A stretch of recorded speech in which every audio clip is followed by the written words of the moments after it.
ایک فتنہ تو یہ ہے جس کا میں نے کئی بار ذکر کیا، یہ کہنا کہ ہم صرف قرآن کی بات مانتے ہیں اور کسی حدیث و سنت کو نہیں مانتے، یہ ایک فتنہ ہے۔ آج یہ موضوع نہیں ہے میرا، لیکن میں ویسے بتا دوں، جو یہ کہے کہ میں صرف قرآن کو مانتا ہوں اور کسی حدیث اور سنت نبوی کو حجت نہیں مانتا، یہ بھی کلمہ کفر ہے، کیونکہ حدیث نبوی کو مانے بغیر قرآن کو مانا بھی نہیں جا سکتا۔ یہ تو ایک بات ہو گئی۔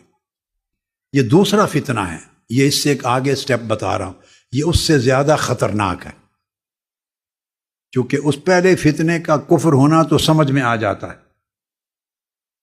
دوسرا فتنہ بڑا گھناؤنا ہے، وہ یہ کہ ہم صرف قرآن اور حدیث کی بات مانتے، کسی امام اور علماء، ائمہ، محدثین، فقہاء، اولیاء کسی کو نہیں مانتے۔ وہ بھی انسان تھے، ہم بھی انسان ہیں، یہ بولی جاتی، وہ بھی اپنے وقت میں اسکالر تھے، ہم بھی اسکالر ہیں، ہم ان کی بات کیوں مانیں؟ ہم صرف قرآن و حدیث کو مانتے۔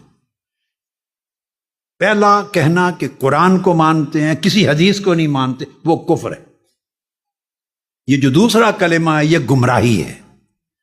کیا؟ یہ گمراہی ہے۔ اس لیے کہ قرآن اور حدیث کے صرف ٹیکسٹ سے آپ اس کا سارا معنی اور مراد سمجھ ہی نہیں سکتے جب تک ان لوگوں کو پڑھا اور سنا نہ جائے جو آپ سے اور مجھ سے زیادہ قرآن اور حدیث کو جانتے تھے۔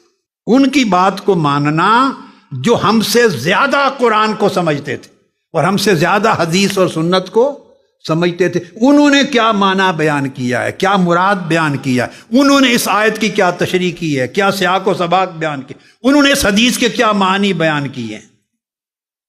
اس لیے استاذ کا ہونا ضروری ہے۔